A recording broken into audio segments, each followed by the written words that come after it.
C'est son fameux canal qui relie depuis 1914 l'Atlantique au Pacifique qui a rendu célèbre le Panama. Cet immense chantier fut lancé par un Français, Ferdinand de Lesseps, mais ce projet pharaonique se transforma vite en un fiasco retentissant qui ruina au passage de milliers de petits investisseurs.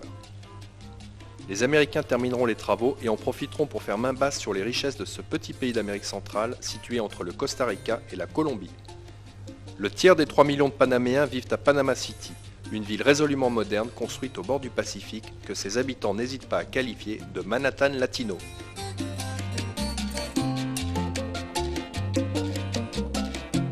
Le canal et la ville moderne n'ont pas grand intérêt, ce sont surtout ces vieux quartiers coloniaux qui valent la peine d'être visités. Actuellement en cours de rénovation grâce à un programme de l'UNESCO, ces maisons et églises des XVIIe et XVIIIe siècles rappelleront à certains les vieux quartiers de la Havane.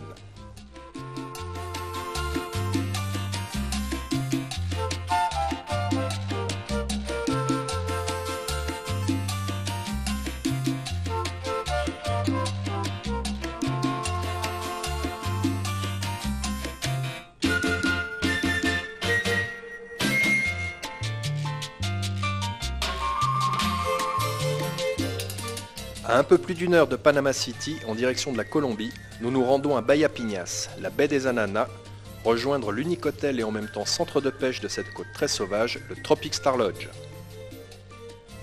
C'est un milliardaire texan qui a eu l'idée, il y a maintenant une trentaine d'années, de construire quelques villas et amener des bateaux pour ses amis. Il fallait du courage et surtout des moyens considérables car la première route se trouve à 150 km derrière les montagnes et tout dut être acheminé par la mer. Aujourd'hui, le Tropic Star Lodge est un centre de pêche très réputé et il peut accueillir une vingtaine de clients à la fois. La flotte du lodge est composée de 11 Bertram 31 pieds en état concours, des petites unités rapides et maniables, skippées par des marins dont la réputation dépasse largement les frontières.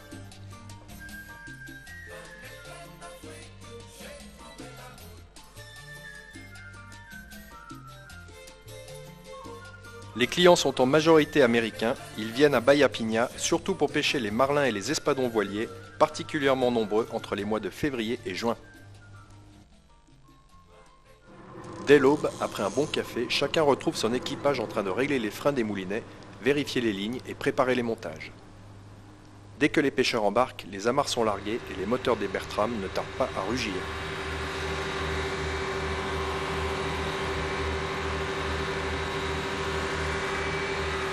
Voilà, comme tous les matins en partant du Tropic Star Lodge, la première chose à faire, c'est de trouver des bonites, des petites bonites pour ensuite se servir des ventres pour pêcher les sailfish ou les marlins rayés, ou la bonite entière.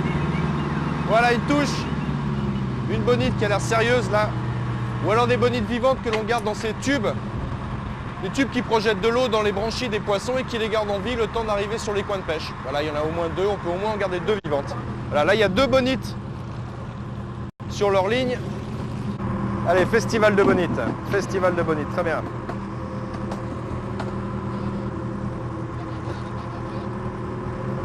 Voilà.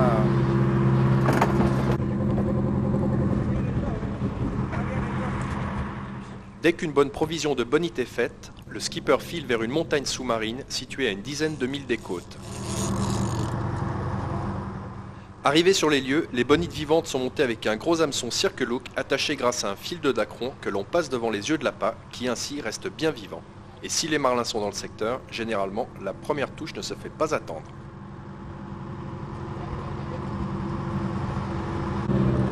Ouais! Waouh!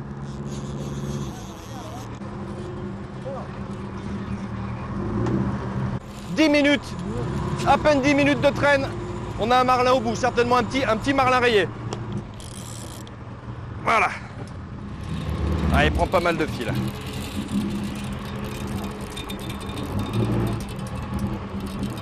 Il va falloir récupérer tout ça après.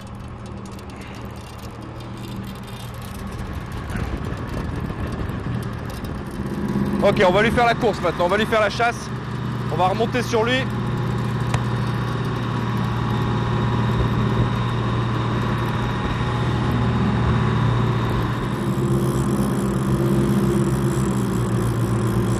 Le plus fatigant de l'histoire, c'est de récupérer tout ce fil. C'est pas tellement de pomper le poisson, c'est de mouliner comme un malade. Voilà.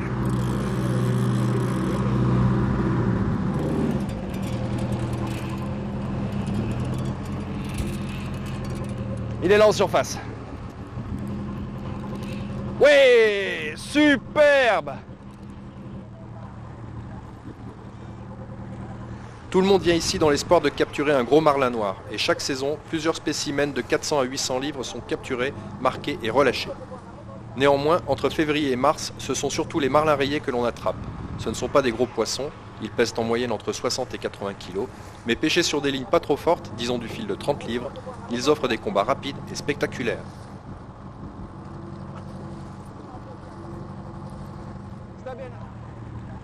Une bonne journée peut se solder par la prise de 5 ou 6 marlins rayés. Ils sont tous relâchés, parfois après avoir été marqués avec un petit tag. S'ils sont repris un jour, cela permettra de mieux connaître leur migration.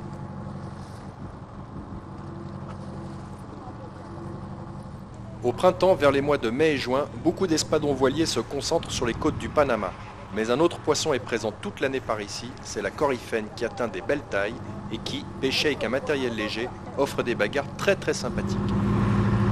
Ah, c'est fabuleux! C'est fabuleux, on voit les poissons attaquer. À chaque fois, on a vu les poissons arriver avant les attaques. C'est pas des attaques surprises. Le capitaine là-haut nous prévient à chaque fois qu'il y a un poisson derrière. Il suffit de se tenir prêt. Allez!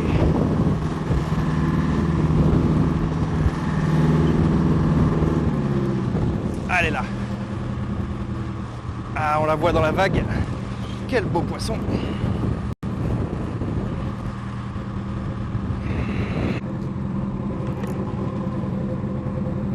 On va la monter doucement. Voilà la double ligne qui apparaît. Elle est juste là. Oui. Oh, joli.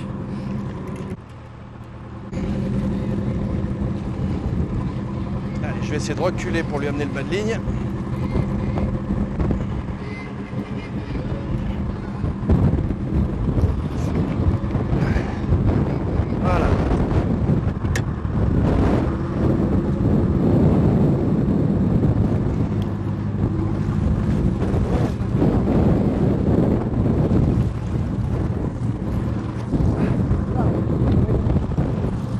Voilà. Ok. Joli. Oh. Ah. Elle a une belle coryphène. Superbe. Wouh. Magnifique. Magnifique. Voilà. Voilà. Eh ben. Superbe. Ah. Voilà. Regardez ces couleurs. Regardez ces couleurs. Somptueux poisson. Somptueux. Belle, belle, belle. Voilà. Et bien ce soir, on a des bons filets de coryphène au programme, au dîner. Magnifique. Tout va très vite ici. On a à peine le temps de sortir la coryphène. Ils ont déjà remis 3 cannes à l'eau. J'espère que j'aurai le temps de boire une petite bière. Allez, je vais boire un coup.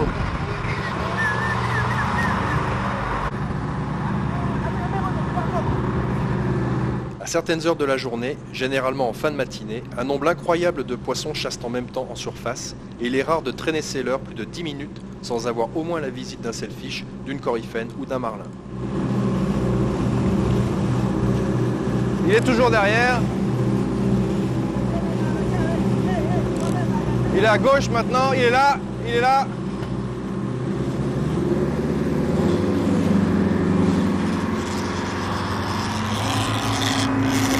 Ça y est, enfin peut-être piqué. Oui. Ok. Ça y est. Oui. Oui. Ça y est, marlin rayé. Allez. Joli. Joli. Oui, il saute bien.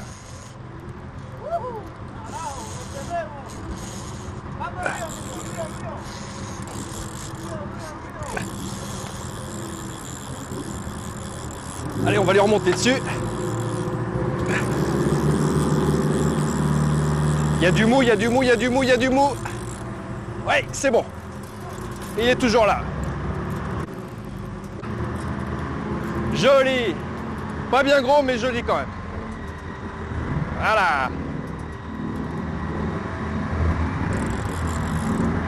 Allez, vite reprendre le mou, parce que là, il recule dessus. Voilà.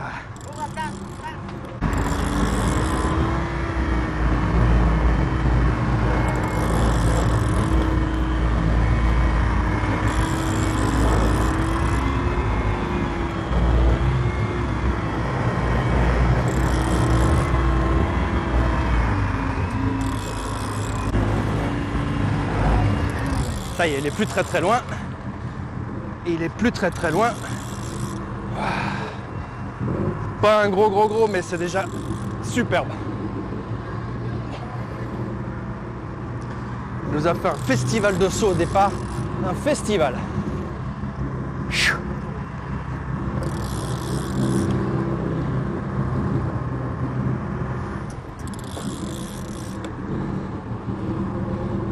Alors on va le relâcher, hein. On va le relâcher comme les autres, comme tous les poissons ici, tous les poissons à rostre, à moins qu'ils soient vraiment blessés ou des records potentiels. Et il va être relâché.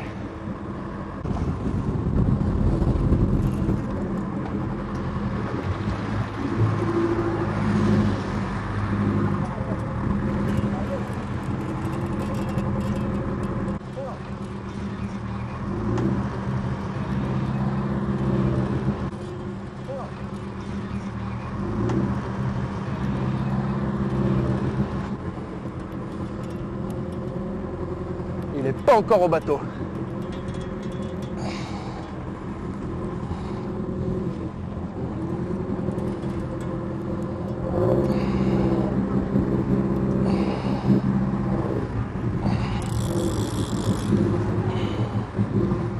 Ah, il monte en surface. Il monte.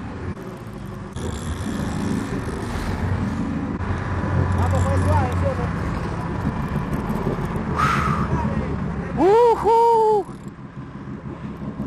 Il n'est pas encore cuit. Wow.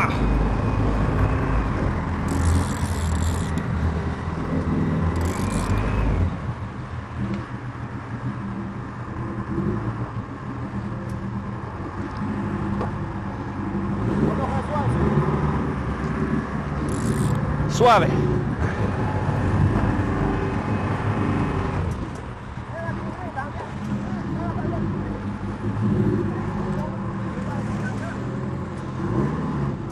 On va le marquer.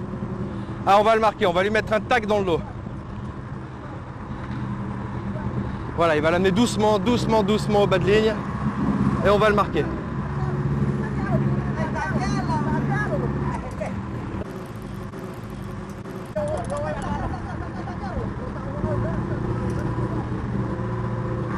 Ok, marqué.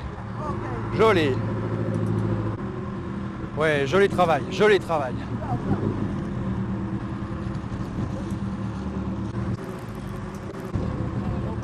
Durant les 3 jours que nous avons passés au Tropic Star Lodge au mois de mars, les 10 bateaux du lodge captureront près d'une quarantaine de marlins, une vingtaine de sailfish et reviendront avec les cales remplies de grosses coryphènes.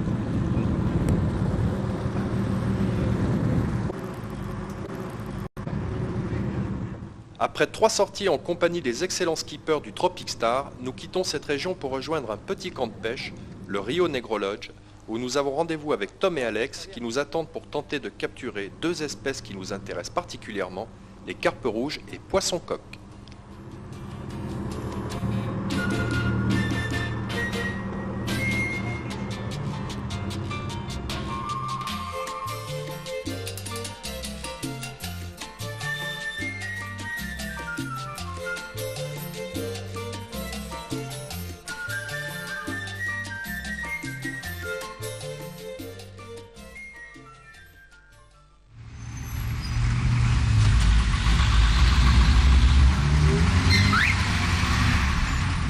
Aujourd'hui, nous rendons au Rio Negro Lodge. C'est à 5 heures de route de Panama City.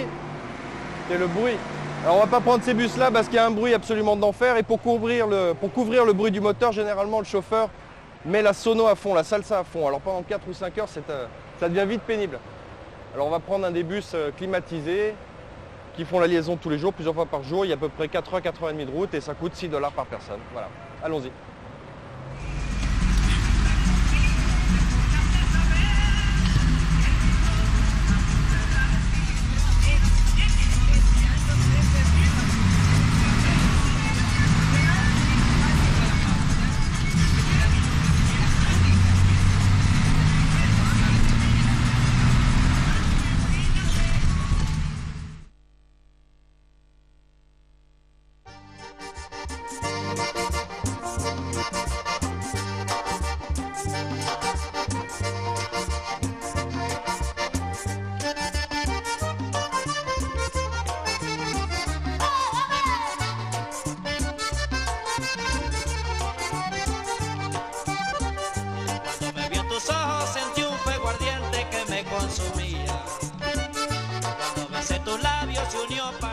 Après la pêche du marlin au Tropic Star, nous voici en compagnie d'Alex Livingstone, propriétaire du Rio Negro Lodge sur la péninsule des Açueros, toujours sur la côte pacifique. Un superbe coin où nous allons pêcher à la palangrotte, à la traîne, au lancé pendant 2 jours. Allez, c'est parti. Ok Alex. All right.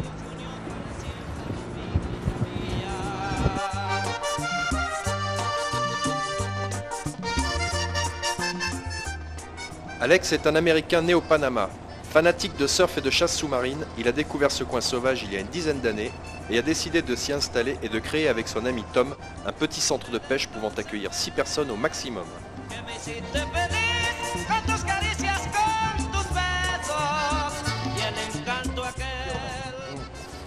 And what happened to the forest? They chopped it down to grow cows.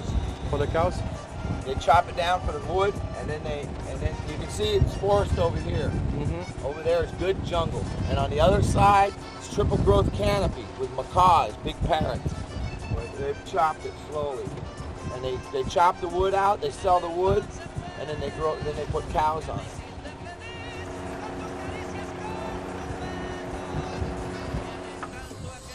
Ok, gros départ.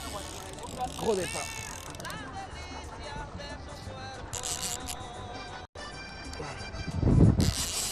Wow, pris beaucoup de fil quand même. Hein.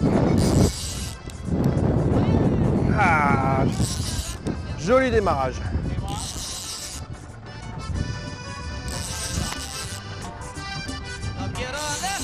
Allez.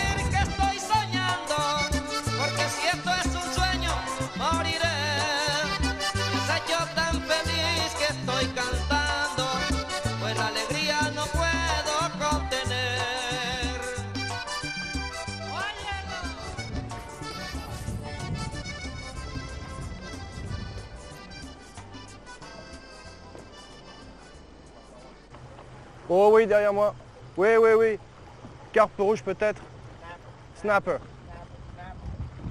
Ça y est. Petite carpe rouge. Ah. Et carpe rouge. Alors il suffit d'arrêter le popper et boum, elle vient dessus. Regardez comme elle est jolie celle-ci. Ah, regardez. Ah, c'est pas un monstre, mais toujours amusant. Ouais. Carpe rouge avec des dents. Avec des canines toujours impressionnantes. Superbe, c'est un bébé celui-là.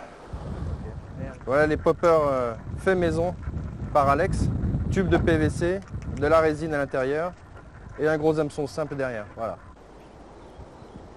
Ce que nous recherchons en priorité avec Alex, c'est le poisson coq, un super poisson de sport que l'on pêche généralement au vif, mais pendant ces quelques jours, c'est au popper que nous allons tenter d'en attraper un.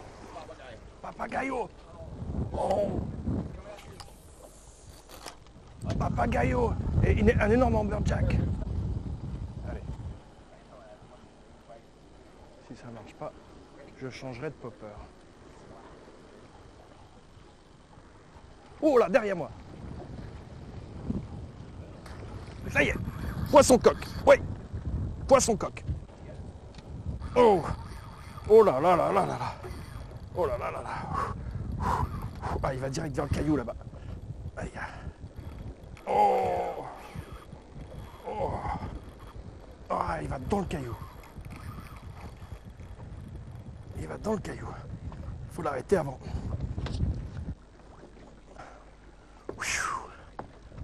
Des coups de tête, encore des coups de tête. J'ai l'impression qu'il va me faire le tour du bateau. Oh là là, quelle pression. Quelle pression.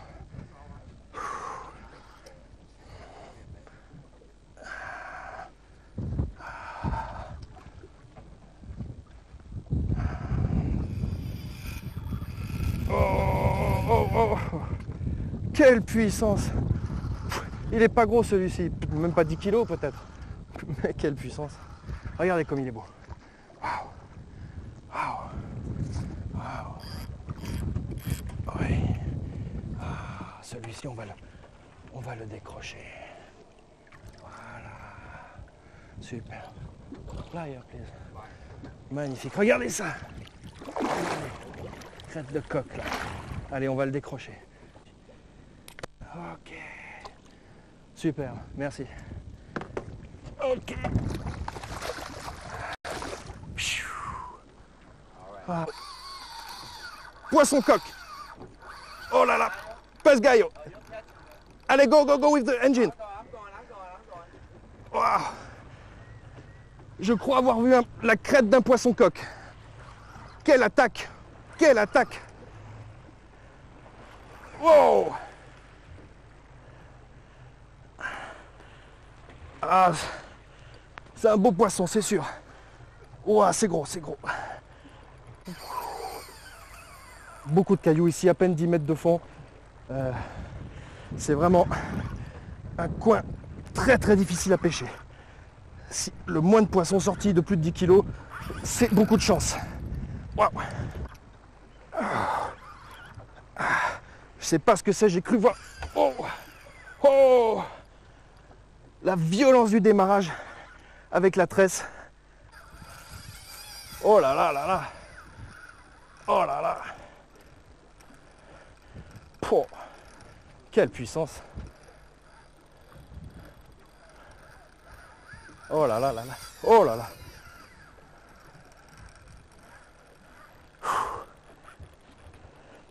Si on a de la chance. Hein. On a pris beaucoup de fil.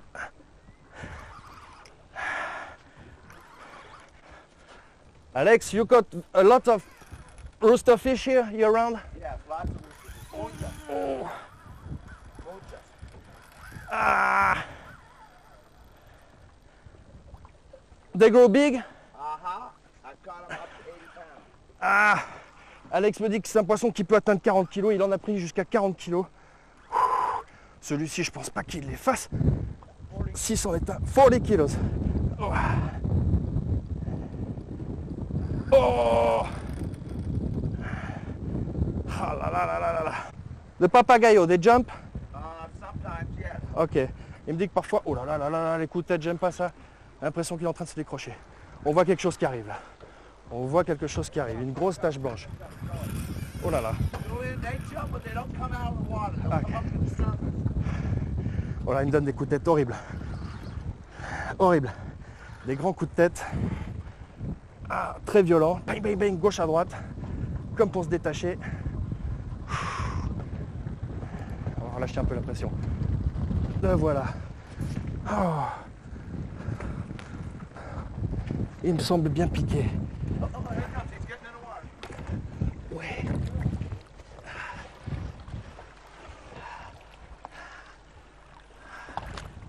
On va essayer de l'attraper.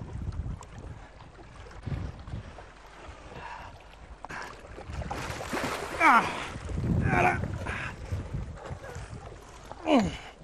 Joli. Oui. Regardez ça. Regardez ce poisson. Magnifique. Waouh.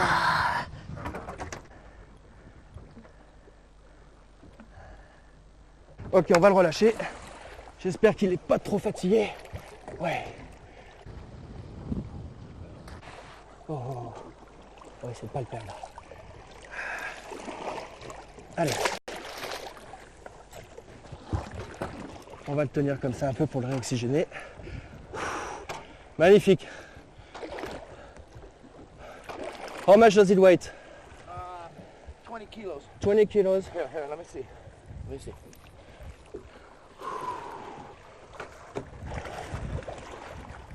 Ok.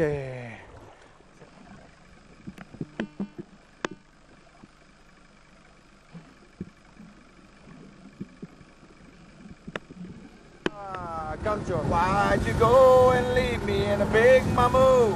You left me for another, alone and so blue. Hey, ha, ha, hey, meow. Hurry, hurry home to your lonely papa. Woo!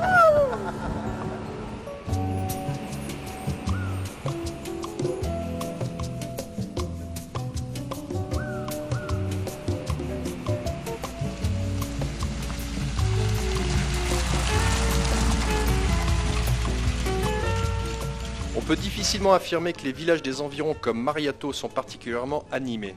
Il y a bien un ou deux bistrots qui vendent du rhum au litre et de temps à autre un bal avec orchestre, mais généralement, la vie par ici est tout ce qu'il y a de plus calme, sauf le dimanche, jour de repos pour les hommes qui décidément ont bien du mal à descendre de leurs chevaux. Ah, c'est le rodéo version Panama.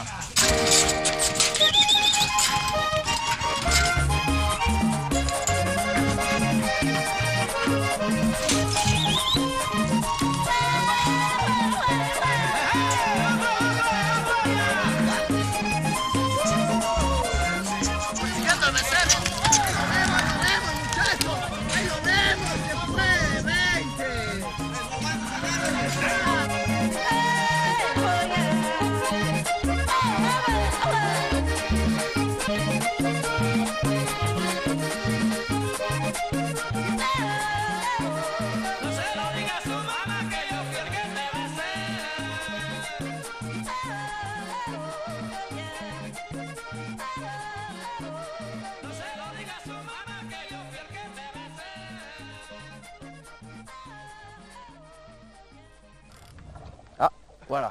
Tom en a un.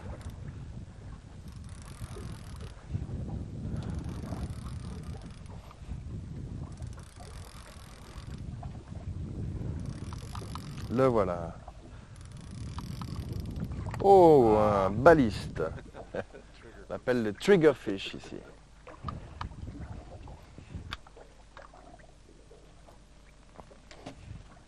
Ah là, joli poisson. Tom est l'associé d'Alex au Rio Negro Lodge. Ce sont deux copains qui ont monté ce lodge de pêche qui sont à la retraite. How old are you, Tom? 48. Il est à la retraite à 48 ans, voilà, et son ami aussi a le même âge. Tom vient de Floride où il avait une entreprise d'électronique qu'il a vendue.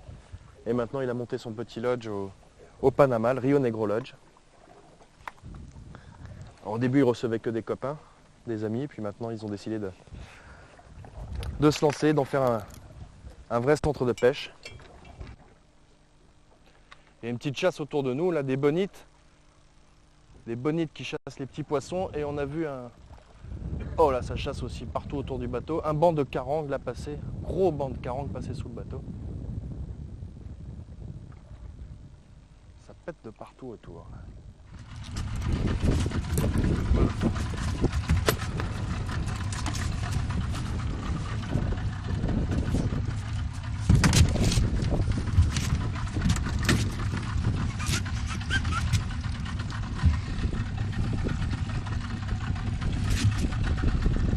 On vient d'attraper une bonite qu'on a montée vivante avec un gros circle hook en tête montage Catalina. Voilà, on va aller la traîner sur un sec rocheux, un des gros spots de Tom pour les carpes rouges et les amberjacks. Alors bon, c'est quand même un appât de taille, on vise un gros poisson. On va la traîner très lentement au-dessus du sec et on verra bien ce qui se passe. Nous sommes mis en dérive, moteur coupé. J'espère que nous allons avoir la visite d'une grosse carpe rouge. Oh, watch! Oh! Oh là là là là là là, énorme carpe rouge. Je sais pas si vous les avez vus, énorme. Allez, on met le frein. Voilà. Ok. I open it again. Grosse carpe rouge. Il y en avait 4 ou 5 qui suivaient. Elles sont montées juste à côté du bateau pour prendre. Voilà, ça y est. Encore dessus. Elle y est. Oh, c'est des monstres, c'est des monstres, c'est des monstres. C'est des monstres de carpe rouge. Voilà. Voilà. Voilà. Voilà. Voilà. Des grosses carpes rouges.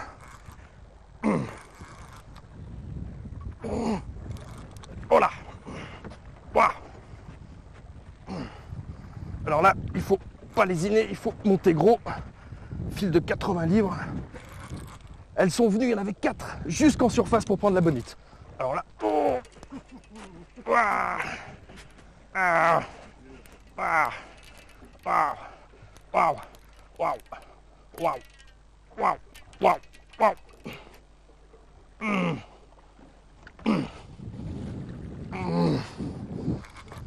Ok. You have a lip gaff? Yeah. Ok. No, this is it here. Oh, quel spectacle en surface. 4 carpes rouges. Oh, je sais pas combien elles pèsent. C'est peut-être pas des monstres, mais celle que j'ai vue faisait au moins une quinzaine de kilos. Incroyable. Ok. Ok. Waouh. Waouh. Waouh. Ah, j'ai mis tout le frein possible pour essayer de l'arrêter avant les cailloux. Ok. Ok. Oh. Je sais pas si c'est une carpe qui a pris, parce que je vois blanc au fond. Mais en tout cas, ce qui est monté tout à l'heure, c'était carpe rouge. Si, c'est une carpe rouge. Ah. Ouais, elle est pas vilaine. Ouais, elle est pas vilaine. Ok. No. Cubera. Espera, espera un poquitito. Ok. Wait. Wait. Ok. Regardez ça. Regardez cette carpe rouge. Oui. Magnifique. Regardez ses dents. Superbe. Ok, on va la gaffer dans la bouche. Regardez ça. Magnifique carpe rouge. Jolie. À la bonite vivante. Avec un circle hook. Magnifique. Quanto? 40 libras? 45. Oh, plus de 20 kilos. Regardez ça.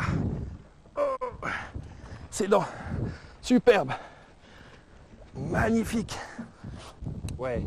Ça y est, on la décroche, mais alors il faut vraiment faire attention parce qu'avec des dents pareilles. Et alors le souci du circle hook, c'est que ça pique tellement bien. C'est tellement bien fiché dans la gueule des poissons qu'on a du mal à les décrocher. Allez, amigo. Voilà, superbe.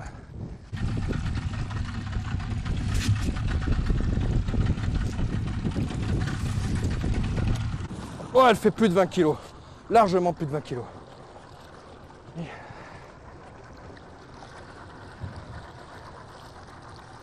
Ah, regardez quel poisson magnifique. Carpe rouge, à dents de chien comme ils les appellent ici. Dogtooth snapper. Magnifique. Allez, on va la relâcher. You think it's okay? Ok, allez. Allez, on va la relâcher. On va la laisser repartir. Ok, allez. Ouais. It's great. My biggest cobra so far. Gracias, amigo. Oh, super. Grosse carpe rouge, peut-être 25 kilos. Une bête. Avec une attaque en surface, une action incroyable. Bonite attaquée en surface par 4 grosses carpes rouges, 3 fois de suite. À peine 5 mètres du bateau. Génial, génial. Allez.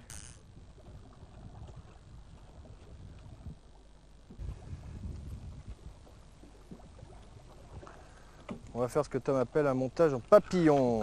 Voilà, bien saignante. Bon, à mon avis, si une carpe rouge est dans le secteur, Elle va l'attraper. Voilà.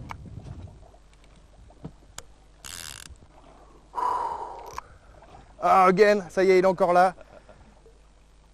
Allez. Yes. Ok. Oh, oh, oh, oh, oh, oh. Ah, il faut s'accrocher. Hein. Oh. Aïe. Oh. Oh. Ok. Waouh. Ah, le problème, c'est les cailloux, là. Oh. Waouh. Ouh, là, je sens mal. On the rocks. The line is on the rocks. The line is on the rocks. Ah, voilà. Cassé. La ligne dans les cailloux. C'est à prévoir. Bon, c'est le jeu hein, avec ce gros poisson là. Grosse carpe rouge encore.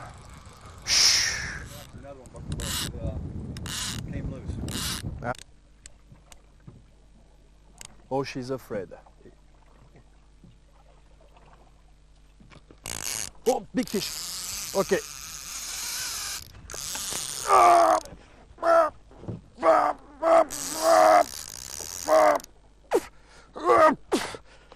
Vite.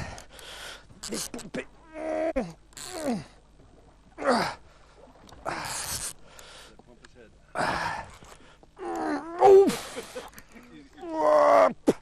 Oh, je sens qu'il y a les cailloux. Ah, the rocks.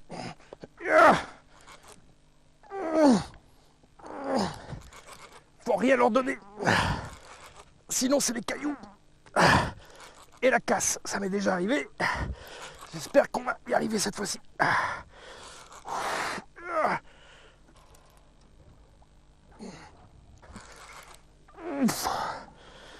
Oh, quel démarrage. Ah, le voilà qui remonte un peu. Ah. Oh, quel démarrage. Une grosse carpe rouge encore. Ouais. Oh.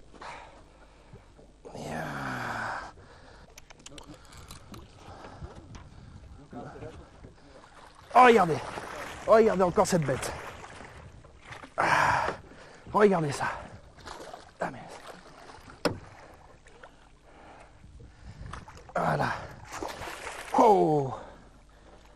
Encore une bête. Ah. Regardez encore la taille de cette carpe rouge. Hop. Joli. Magnifique. Oh. Voilà. Ok, superbe. Ah. Ah. Ouh. Après deux casses, on fait encore une belle carpe rouge. Au moins 20 kilos. Regardez ses dents. Regardez ses dents. Tac.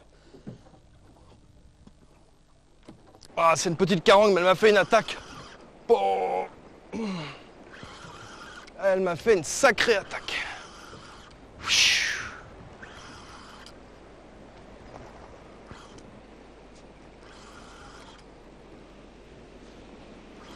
Oh, une carangue bleue. Trevally, une carangue bleue, superbe carangue bleue. Magnifique. J'espère qu'elle ne va pas se décrocher. Voilà, c'est la carangue bleue qu'on trouve dans l'océan Indien et dans le Pacifique. Carangue smelampigus, superbe poisson. Voilà. Allez, on va la hisser. Hop là. Voilà, superbe. Ici appelée Trevally. Regardez ces couleurs. Ces spots bleus, d'où son nom. Carangue bleue. Magnifique. Très joli poisson et très très bon à manger. Voilà. De quoi finir en beauté. Ces 3 jours de pêche au Rio Negro Lodge, sur la péninsule des Açueros, en compagnie d'Alex et de Tom. Un très joli poisson. Voilà, on fait la petite photo souvenir. Super. Nice, Trevally. Good for. Pretty fish. Magnifique! Oh! Ok. Voilà, superbe. Pour finir une semaine de pêche absolument incroyable au Panama. Les marlins, sailfish, coryphènes, poisson coque, grosse carangue, grosse carpe rouge. Et pour finir une belle carangue bleue qui va finir par m'échapper. Non, elle est sage. Voilà. Voilà, superbe. On va la garder pour la cuisine. Superbe. Good job.